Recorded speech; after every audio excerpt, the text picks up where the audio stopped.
नमस्कार, मैं हूं संदीप चौधरी। आज सबसे बड़ा सवाल में भी हम बात कोरोना की ही करेंगे, क्योंकि देश में कोरोना मरीजों की जो तादाद है, जो संख्या है, वो दिन ब दिन बढ़ती जा रही है। अब ये आंकड़ा 23,500 तक पहुंच चुका है। 723 लोगों की मौत हो चुकी है। 10 दिन में कोरोना के मरीजों की संख्या दोगुनी हो चुकी है। ये एक पक्ष है। अब सरकार दावा क्या कर रही है? लॉकडाउन 2 में है हम। सरकार का दावा है कि हालात काबू में है। कोरोना मरीजों की जो संख्या है, जो तादाद है, वो दोगुनी होने का जो रेट है, उसमें लगातार कमी आ रही है, यानी कि डबलिंग होने में अब ज्यादा दिन लग रहे हैं। हालांकि हम 23,500 का आंकड़ा पार कर चुके हैं। इसके अलावा कहा जा रहा है कि खांसी, जुकाम, बुखार के कम मामले सामने आ रहे हैं। अस्पतालों के बाहर लाइन भी नहीं देखने को मिल रही है। तो सब कुछ काबू में है। यह भी दावा किया जा रहा है लगे हाथों कि कोरोना की 3rd स्टेज में हम नहीं पहुंचे हैं। अब कोरोना पर अंकुश लगाने में वक्त से लॉकडाउन लागू करने की बात तो लगातार की गई। लॉकडाउन का दूसरा दौर है, अभी उसे खत्म होने में 9 दिन लगने वाले हैं। अब सवाल यह है कि क्या 3 मई के बाद भी लॉकडाउन जारी रहेगा अगर सब कुछ काबू में है, या ये जो संक्रमण की चेन अभी टूटती दिख रही है, जो कर्व फ्लैटन होता दिख रहा है, मैं कह रहा हूं दिख रहा है, अभी हम कुछ भी कंफर्म नहीं कह सकते हैं, दावे के साथ कुछ नहीं कहा जा सकता है। क्या ये काफी है? क्या अब रुकी हुई आर्थिक गतिविधियां हम फिर से शुरू कर सकते हैं? आप में से कुछ लोग कहेंगे, अरे 21 तारीख को तो शुरू कर दिया। शुरू तो किया है, रिलैक्सेशन तो दी है, लेकिन वो ना के बराबर है, वो बेईमानी हो गई है, क्योंकि उसका कोई फायदा उठा नहीं रहा है। साथ ही साथ 14 करोड़ लोग बेरोजगार हो चुके हैं लॉकडाउन के चलते। लोगों को तनख्वाहें कम मिल रही हैं, या नहीं मिल रही हैं, या कट के साथ मिल रही हैं। ये तमाम दिक्कतें हैं। तो इस पर चर्चा करनी बहुत अहम हो जाती है कि क्या अब हम उस सूरत हाल में पहुंच गए हैं कि हम 3 तारीख के बाद लॉकडाउन को रिलैक्स कर दें। इस पर हम चर्चा करेंगे, लेकिन पहले सुनिए देश के स्वास्थ्य मंत्री और कोरोना टास्क फोर्स के अध्यक्ष क्या कुछ कह रहे हैं। सुनिए।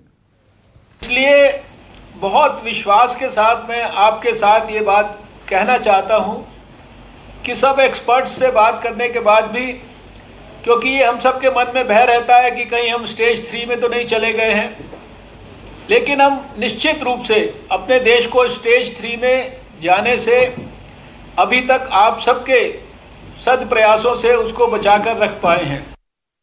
प्रधानमंत्री जन आरोग्य योजना का जो पैकेज का यूटिलाइजेशन है वो दिखाता है। हमारा रूटीन सर्वेलेंस निमोनिया का, फीवर का दिखाता है कि वहाँ भी कोई स्पाइक हमारे पास नहीं है। आपने भी नहीं सुना कि किसी भी शहर में आईसीयूज भरने शुरू हो गए हैं, अस्पतालों के बाहर लाइन लगनी शुरू हो गई है, ऐसा भी नहीं देखा। फिर एक ड्रग्स की यूटिलाइजेशन के ऊपर एक स्टडी करी गई थी कि क्या दवाइयों की कंजम्पशन बढ़ गई है जो फीवर में या खांसी में चाहिए होती। नो, वो भी नहीं हुआ। तो लेके चलिए कि जो प्रस्तुत हम आपके सामने कर रहे हैं वो एक पिक्चर है, ट्रू पिक्चर है। उसमें रिफाइनमेंट कहीं मामूली सी हो सकती है, लेकिन disease is under control, disease is limited. ऐसे में आज का सबसे बड़ा सवाल, क्या देश में काबू में आ गया है कोरोना?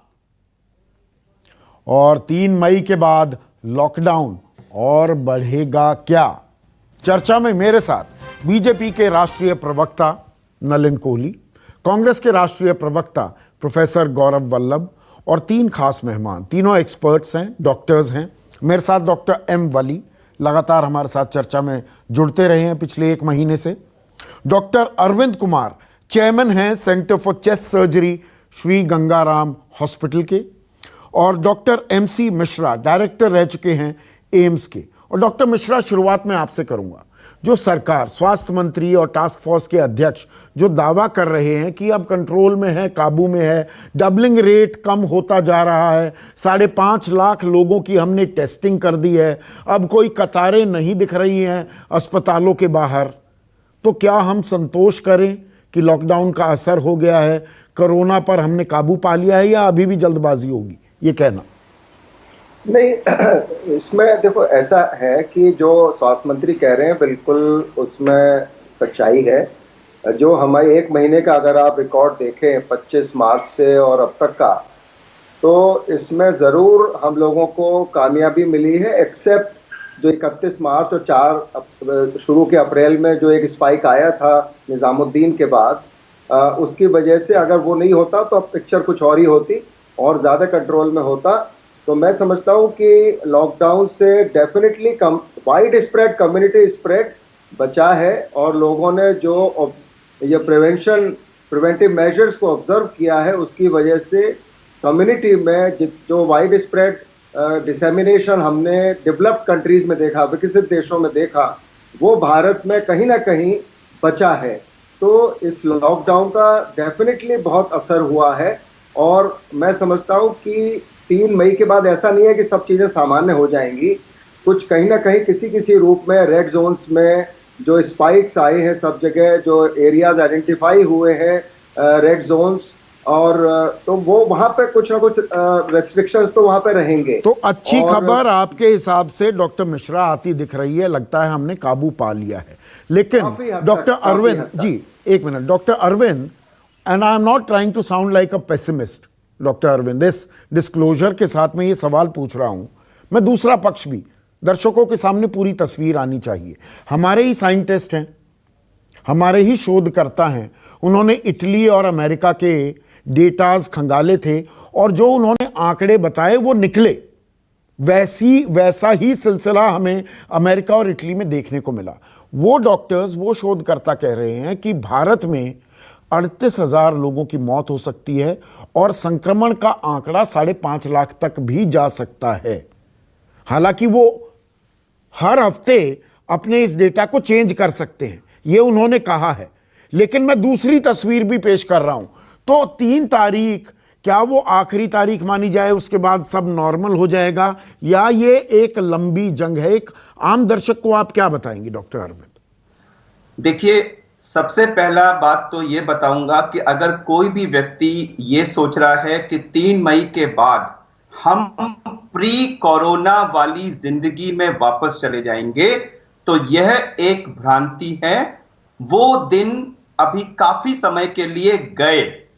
कम से कम इस साल के बचे हुए महीनों में प्री कोरोना वाली स्थिति वापस आने की कोई संभावना नहीं। एक बात, लॉकडाउन कभी भी कोरोना को मारने के लिए नहीं था। लॉकडाउन कोरोना के बहुत ही भयंकर स्प्रेड को रोकने के लिए था, और उस एंगल से हमने उसमें पूरी सफलता पाई है। लेकिन उसके साथ साथ हमारे चुनिंदा शहरों में, बॉम्बे, दिल्ली, जयपुर, इंदौर, लखनऊ, आगरा, अहमदाबाद, कुछ पुणे, इन शहरों में अभी भी स्थिति काफी सीरियस है, विस्फोटक है, और इन जगहों पे सघन प्रयास करके इसको कंट्रोल करने की जरूरत है। बहुत अहम पॉइंट आपने रेज किया है डॉक्टर अरविंद, बहुत अहम पॉइंट। ये तमाम शहरों का जो आपने जिक्र किया है, ये दरअसल हमारे इंडस्ट्रियल हब्स भी हैं, यहीं से ही हमारी अर्थव्यवस्था का चक्का चलता भी है। इस पर मैं आगे बात करूंगा, नलिन और गौरव वल्लभ हमारे साथ हैं।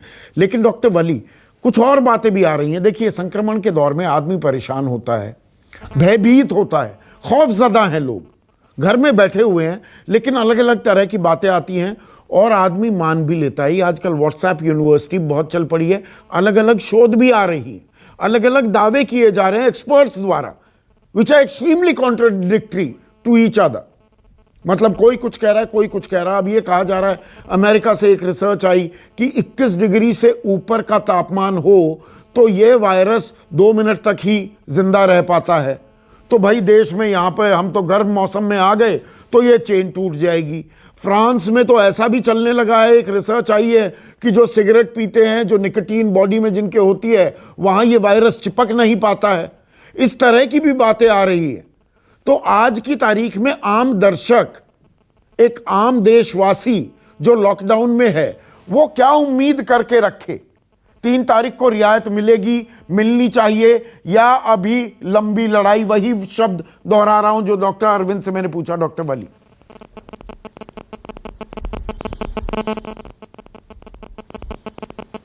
नहीं, देखिए, स्मोकिंग का तो भूल जाइए। सब दर्शक हमारे बिल्कुल बिल्कुल स्मोकिंग छोड़ने की बात करें, और स्पेशली डॉक्टर अरविंद बैठे हैं जो फेफड़े दिखाते हैं काले स्मोकर्स के और गुलाबी नॉन स्मोकर्स के। मैं इनको सैल्यूट करता हूं उसके लिए, इन्होंने पॉल्यूशन पे और हमने दोनों ने मिलके बहुत काम किया है।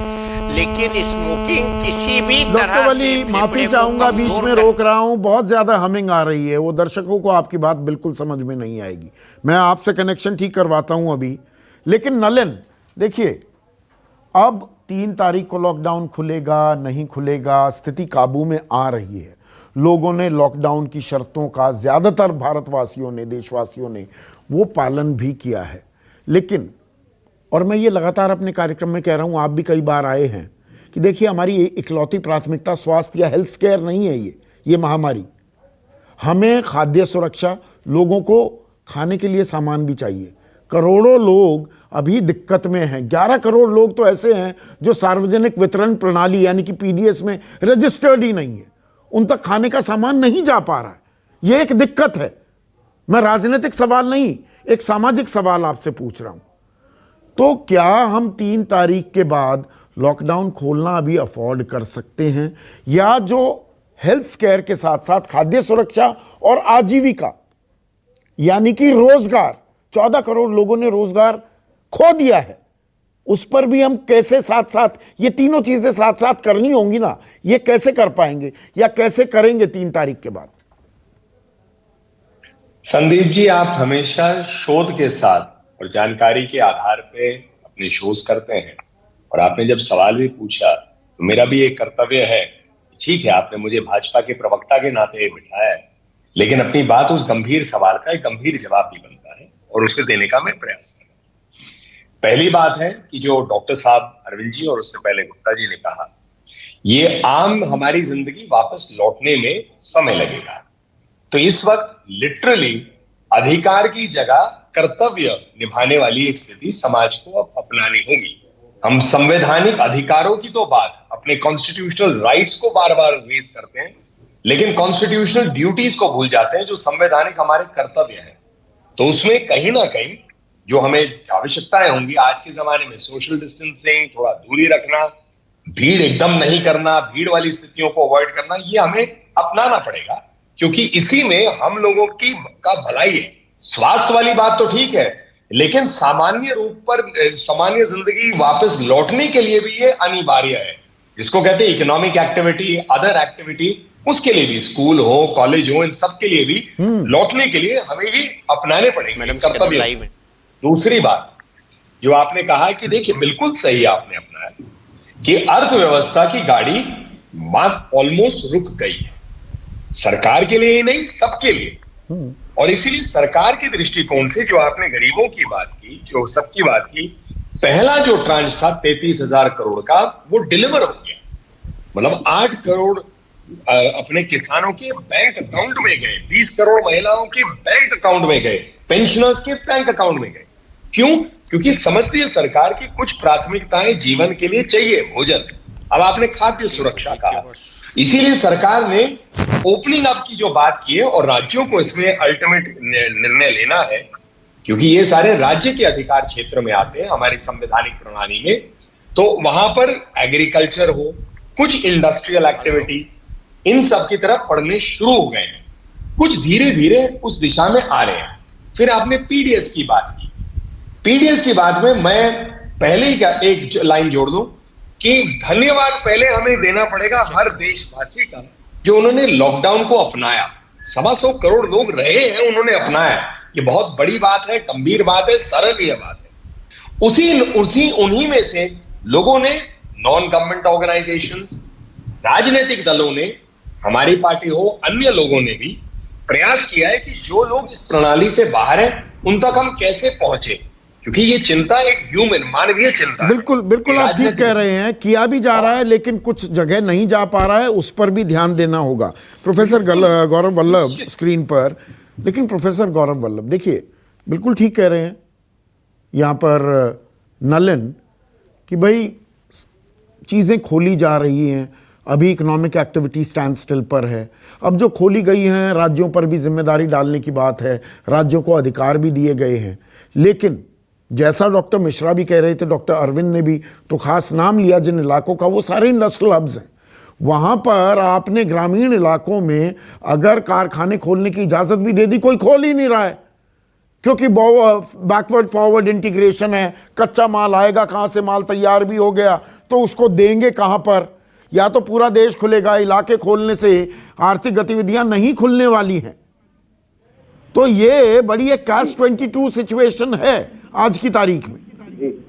जी, और मैं जो हेल्थ मिनिस्टर साहब ने बोला, मैं चाहता हूँ ऐसा हो जाए कि हम 6 तारीख को कोरोना मुक्त हो जाएं। हम तो चाहते हैं, पर आप ये बताइए, क्योंकि आपके पास सारा डेटा रहता है संदीप जी, कि अभी तक 35,000 जांच होती है प्रतिदिन। 1 महीना हो गया लॉकडाउन को हुए, 1 महीने से ज्यादा, 30 दिन से ज्यादा हो गए।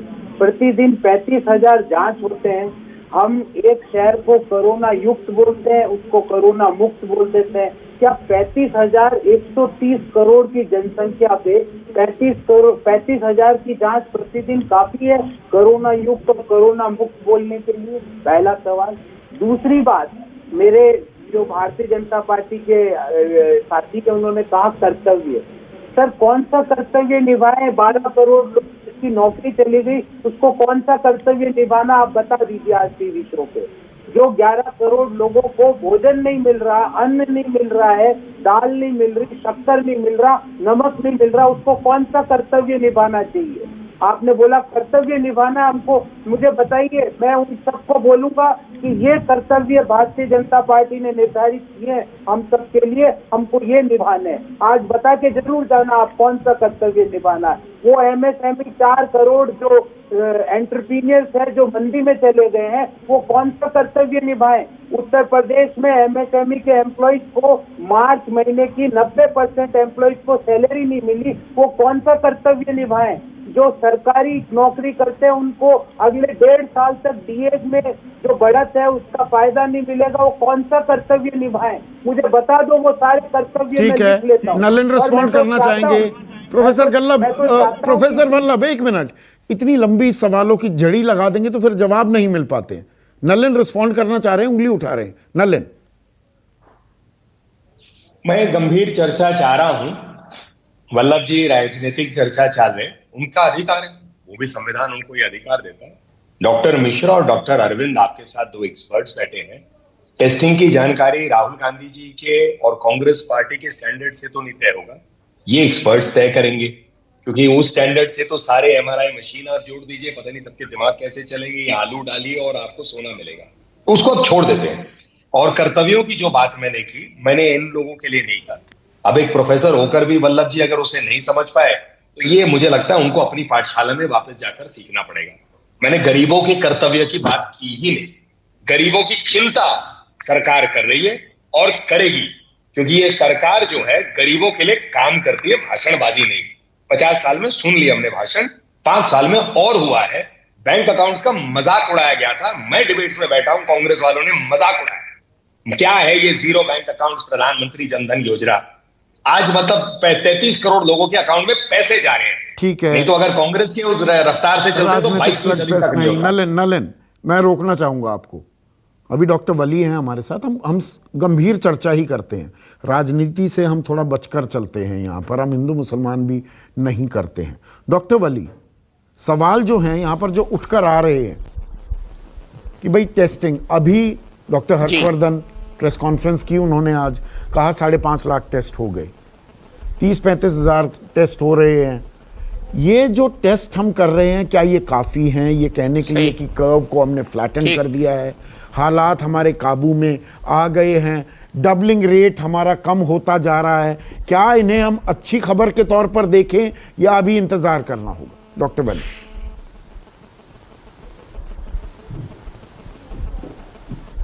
नहीं, ये सब अच्छी खबरें, धीरे धीरे पेड़ धीरे धीरे उगता है ना, तो ये अच्छी खबरें उग रही हैं। आपने अल्कोहल की बात की, तो अल्कोहल बेकार है इसमें, सिगरेट स्मोकिंग इसमें बिल्कुल बेकार है, ये रिसेप्टर्स को खत्म कर देगा।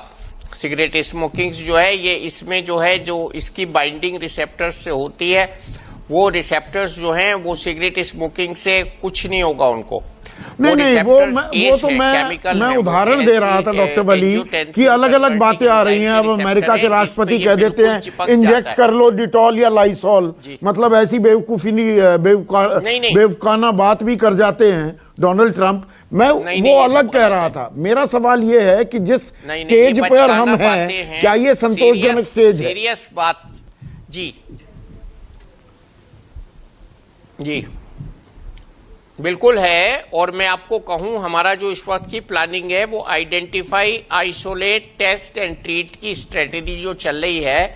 और मैं ये भी कह रहा हूं आपकी इस चैनल के माध्यम से, आज की तारीख में अभी हमारे पास काफी दिन बाकी हैं थर्ड आने में, तो अभी हम और अच्छा प्रदर्शन करके देंगे। सिर्फ रेड जोन्स के लोगों को सावधानी बहुत ज्यादा बरतनी है। दिल्ली में तो उनको टीन की चद्दरों से दरवाजे लगा के बंद कर दिया गया है। उनको अब रियलाइज हो रहा होगा कि हम कितने वल्नरेबल हैं। इसके अलावा वैक्सीनेशन के लिए भी बहुत जल्दी कोशिश हो रही है। शॉर्ट ऑफ वैक्सीनेशन हमने प्लाज्मा थेरेपी सिक पेशेंट्स के लिए स्टार्ट कर दी है, उसका वैलिडेशन भी हो रहा है साथ साथ।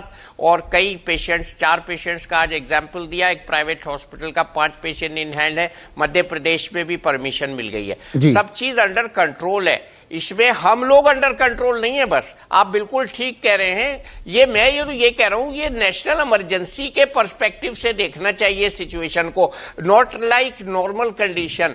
नेशनल इमरजेंसी में जितना जो जिसको मिल गया उसको वो भला समझे, भला वो बात हम समझते हैं। लेकिन डॉक्टर मिश्रा स्क्रीन पर, डॉक्टर मिश्रा ये बात बिल्कुल समझ में आ रही है देश को। और पहले जान है तो जहान है, ये बात ठीक है, पर जान भी चाहिए, जहान भी चाहिए ना। घूम फिरकर बात आगे भी बढ़ानी होगी। ये आर्थिक गतिविधियों का चक्का भी बढ़ाना होगा। अब स्वीडन का आप उदाहरण देखिए, वहां पर वो हर्ड इम्यूनिटी की तरफ जाने की बात कर रहे हैं, बहुत बड़ा रिस्क भी लिया है। तो क्या हम इकोनॉमी को खोल सकते हैं, दरवाजे खोल सकते हैं 3 तारीख को, या अब जो हम जिस राह पर चले हैं लॉकडाउन की, उसी पर आगे चलना होगा?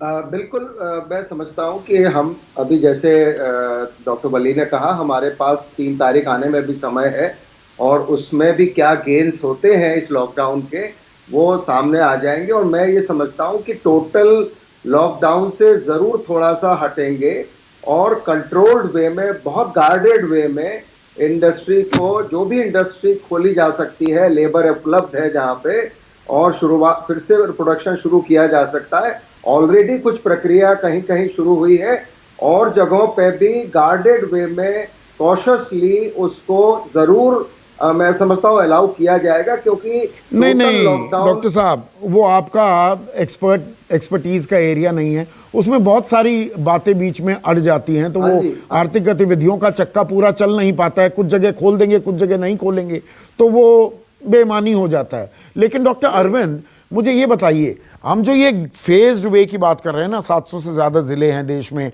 400 में फुटप्रिंट्स हैं कोरोना के, 300 में लगभग नहीं है, 170 के करीब तो हैं कि वहाँ पर कुछ भी नहीं है।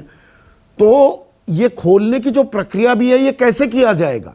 क्योंकि कहीं ना कहीं जिन इलाके जो सो कॉल्ड ग्रीन जोन इलाके हैं, वो रेड जोन से सटे हुए हैं, या ऑरेंज जोन भी बीच में आ जाता है। ये खुलेगा कैसे अगर लॉकडाउन खुलता है तो?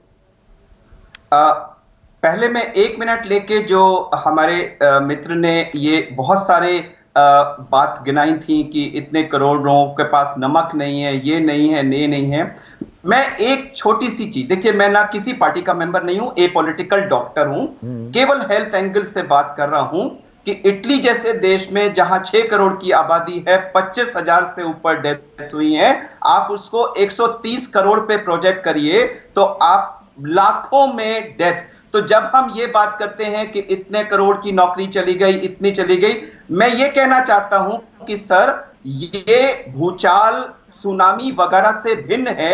उन चीजों में हमारा इंफ्रास्ट्रक्चर डिस्ट्रॉय हो जाता है। यहां पर हम सब लोग घर में बैठे हैं, मैं भी बहुत सारा नुकसान सह के बैठा हूं, लेकिन जिस दिन हमारा काम फिर से शुरू हुआ, वो सारे लोग जिनकी नौकरी गई है, 1 महीना 2 महीना में धीरे धीरे सब एब्जॉर्ब हो जाएंगे। और उसके आगे बहुत ही सुंदर समय आने वाला है, क्योंकि हमारे देश में 65% आबादी अंडर 35 है।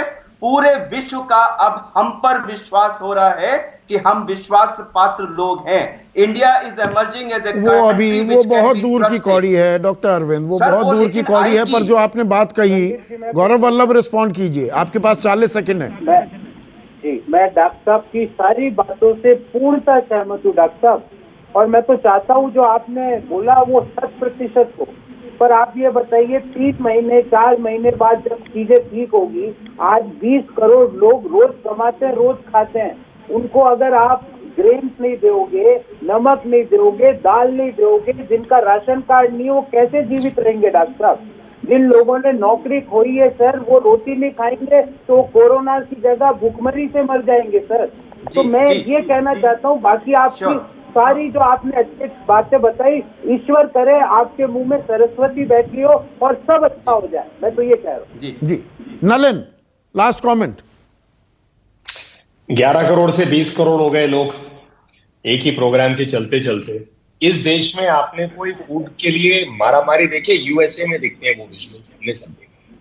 मतलब सप्लाई चेन्स चल रही है ना, मतलब इसके बावजूद नहीं। नलिन, सिर्फ नलिन स्क्रीन पर, नलिन मैं थोड़ा सा टाइम एक्सटेंड कर रहा हूं।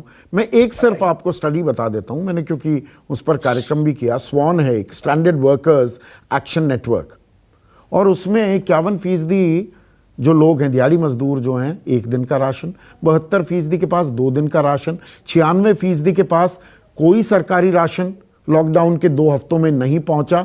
11,159 लोगों से उन्होंने रायशुमारी की थी।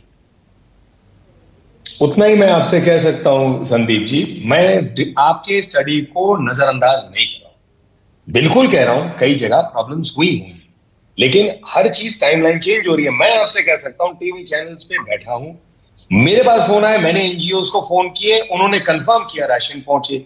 एक जगह 80 रूम में 3-3, 4-4 लोग रहते हैं, टेलर्स हैं वो, क्योंकि गुड़गांव में वहां फैक्ट्री है।